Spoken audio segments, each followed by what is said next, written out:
नमस्कार साथियों, YouTube के इस नए वीडियो में आपका स्वागत है। इस वीडियो में हम बात करने वाले हैं प्रेजेंट कंटिन्यूअस टेंस के बारे में। तो चलिए इसकी पहचान को देखते हैं। प्रेजेंट कंटिन्यूअस टेंस के हिंदी वाक्यों के अंत में रहा है, रही है, रहे हैं आदि शब्द आते हैं तो उसको हम कहेंगे कि प्रेजेंट कंटिन्यूअस टेंस है।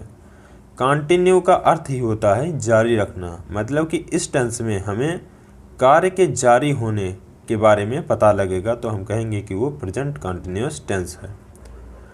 इसमें सबसे पहले आता है हमारा अफर्मेटिव सेंटेंस। किसी भी टेंस को पढ़ने के लिए हम चार सेंटेंस में डिवाइड किए हैं। एक तो अफर्मेटिव, दूसरा निगेटिव और तीसरा इंट्रोगेटिव और चौथा इंट्रोगेटिव निगेटिव। तो चार फॉर्मेट में हम किसी टेंस को पढ़ रहे हैं। तो पहला होता है अफर्मेटिव सेंटेंस। किसी भी सेंटेंस को पढ़ने से पहले उसका रूल पढ़ते हैं। तो रूल है, इसमें पहले सब्जेक्ट लिखते हैं plus is am are plus verb plus ING plus object. जो इज एम आर रहता है वो हेल्पिंग वर्ब रहता है। इज होता है सिंगुलर के लिए, एम होता है आई के लिए और आर लगता है प्लूरल के लिए। जैसे कि एग्जाम्पल के लिए हमने लिया है मोहन खाना खा रहा है। तो खाना खा रहा है इसलिए रहा है ना, इसलिए ये प्रेजेंट कंटिन्यूअस टेंस है। तो इसमें सब्जेक्ट है हमारा मोहन, तो मोहन हो गया। उसके बाद मोहन सिंगुलर है इसलिए उसके साथ इज लगा है। उसके बाद आता है वर्ब प्लस आईएनजी। वर्ब है खा रहा है, तो खाने की अंग्रेजी होता है ईट, ईट के साथ आईएनजी ईटिंग हो गया। अब क्या खा रहा है? फूड, फूड मतलब भोजन खा रहा है। तो मोहन इज ईटिंग फूड, ये हो गया इसका ट्रांसलेट। सेकंड आता है इसका निगेटिव सेंटेंस। तो इसका रूल होता है वही, इसमें जैसे हमारे पास हेल्पिंग वर्ब है, हेल्पिंग वर्ब के जस्ट बाद नॉट लगा देंगे तो ये हो जाएगा नेगेटिव, यानी कि सब्जेक्ट प्लस इज एम या आर रहेगा। उसके बाद क्या लगा देंगे? नॉट लगा देंगे। उसके बाद सेम वर्ब का first form plus ING plus object, ये रहेगा हमारा। इसके बाद एग्जाम्पल कोई ले लेते हैं, जैसे राधा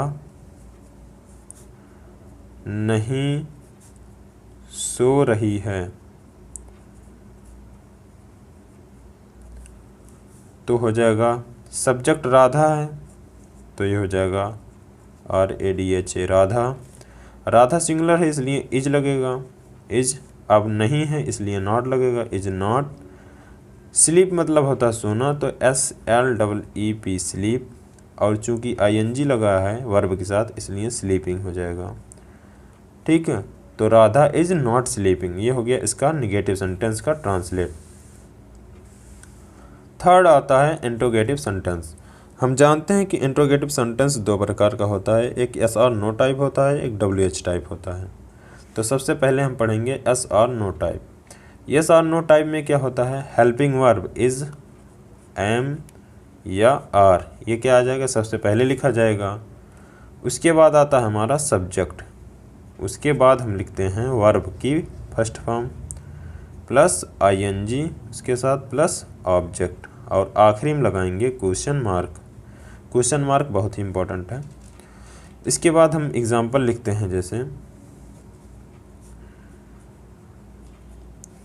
क्या अमन बाजार जा रहा है? बाजार जा रहा है, तो क्या शब्द पहले आया है इसलिए ये एस आर नो टाइप है, और इसका उत्तर हम यस या नो में देते हैं तो इसलिए ये क्या है? एस आर नो टाइप है। तो इसमें हम ट्रांसलेट करने के लिए सबसे पहले हेल्पिंग वर्ब लेंगे। हेल्पिंग वर्ब अमन के अनुसार लेंगे, अमन सिंगुलर है इसलिए इज लेंगे, इज। उसके बाद सब्जेक्ट अमन है इसलिए अमन हो जाएगा हमारा। उसके बाद क्या है? Verb plus ING। जाना है वर्ब यानी कि गो, गो के साथ ING यानी कि गोइंग। अब कहाँ जा रहा है? बाजार जा रहा है, तो लिखेंगे गोइंग टू मार्केट, और आखिरी में क्वेश्चन मार्क जरूर लगाएंगे क्योंकि क्वेश्चन मार्क वाला सेंटेंस है।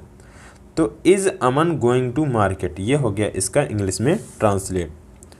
अब आता है हमारा अगला नंबर WH टाइप। तो WH टाइप पढ़ने से पहले भी हम क्या कहेंगे? WH टाइप वो सेंटेंस होता है जिसमें प्रश्नवाचक चिन्ह बीच में आता है। प्रश्नवाचक जैसे कब, कैसे, क्यों, ये सब शब्द हिंदी वाले ये वाक्य के बीच में आएंगे और इसको हम कहेंगे WH टाइप वर्ड। सेंटेंस। तो इसका रूल हम पहले पढ़ते हैं। रूल इसका होता है, सबसे पहले हम लिखते हैं WH वर्ड, WH वर्ड लिखेंगे, उसके बाद हम लिखेंगे सब्जेक्ट, ठीक नहीं सब्जेक्ट नहीं, WH वर्ड के जस्ट बाद हेल्पिंग वर्ब इज, एम या आर, उसके बाद हम लिखते हैं सब्जेक्ट, ठीक। उसके बाद हम लिखेंगे वर्ब, उसके बाद ING, उसके बाद हमारा ऑब्जेक्ट आएगा और उसके बाद क्वेश्चन मार्क हम लगाएंगे। तो इसका एग्जाम्पल हम लिखते हैं, जैसे रमेश घर क्यों जा रहा है, क्यों जा रहा है, रमेश घर क्यों जा रहा है। तो इसमें क्यों शब्द वाक्य के बीच में आया है, इसलिए क्या है WH टाइप वर्ड सेंटेंस है। तो क्यों की अंग्रेजी हम सबसे पहले यानी कि WH वर्ड की अंग्रेजी सबसे पहले लिखते हैं, तो ये हो जाएगा हमारा व्हाई। उसके बाद इज, एम, आर सब्जेक्ट के अनुसार रमेश क्या है, सिंगुलर है, इसलिए हम लगाएंगे इज, रमेश इज। उसके बाद व्हाई इज, उसके बाद हमारा आता है सब्जेक्ट, सब्जेक्ट क्या है, रमेश है, रमेश हो गया। उसके साथ क्या है वर्ब प्लस ING, वर्ब है जाना तो जाने के साथ ING, गोइंग हो गया। उसके बाद ऑब्जेक्ट यानी कि होम, गोइंग होम, ये हो गया हमारा ट्रांसलेट। तो why is Ramesh going home, तो ये हो गया रमेश घर क्यों जा रहा है, इसका ट्रांसलेट। अब नेक्स्ट आता है हमारा interrogative negative sentence. Interrogative negative sentence वो होता है, जैसे हम लोग इंट्रोगेटिव सेंटेंस पढ़ चुके हैं, जैसे कि ये हमारा इंट्रोगेटिव सेंटेंस है, इसी में अगर नहीं शब्द आ जाए तो ये हो जाएगा इंट्रोगेटिव निगेटिव। जैसे कि कहते हैं रमेश घर क्यों नहीं जा रहा है, तो ये हो जाएगा इंट्रोगेटिव निगेटिव। तो रूल तो बिल्कुल इसी तरह का रहेगा, सिर्फ हम क्या लिख देंगे, सब्जेक्ट के तुरंत बाद नॉट लगा देंगे। इसलिए हम रूल में सिर्फ लिखेंगे इस सेंटेंस के ट्रांसलेट में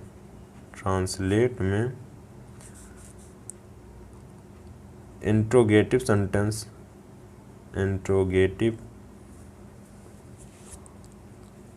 सेंटेंस के रूल में सब्जेक्ट के तुरंत बाद नॉट लगा देंगे। तो ये हो जाएगा रूल। जैसे एग्जाम्पल लेते हैं, वे स्कूल क्यों नहीं जाते हैं, तो इसका ट्रांसलेट हो जाएगा, WH वर्ड पहले आता है जैसे कि ऊपर लिखा है, तो हो जाएगा व्हाई, उसके बाद is, am, are, they plural है इसलिए आएगा आर, दे व्हाई आर, इसके बाद आ जाएगा subject they, why are they. उसके बाद क्या आता है, सब्जेक्ट के तुरंत बाद नॉट लगाते हैं, व्हाई आर दे नॉट, क्योंकि ये नहीं भी है, व्हाई आर दे नॉट। उसके बाद क्या लिखते हैं, वर्ब की फर्स्ट फॉर्म यानी कि गो। देखिए गलत हो गया, जा रहे हैं होना चाहिए, क्या होगा, जाते हैं नहीं तो गलत हो जाएगा हमारा, जा रहे हैं, वे स्कूल क्यों नहीं जा रहे हैं, तो व्हाई आर दे नॉट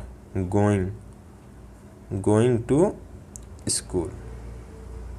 इसमें हमें यही ध्यान देना है कि सब्जेक्ट के तुरंत बाद हमने क्या लगाया है, नॉट लगाया है, यही हमारा रूल है। तो वीडियो अच्छी लगी हो तो प्लीज़ हमारे चैनल को सब्सक्राइब करना मत भूलिएगा। Thanks for watching.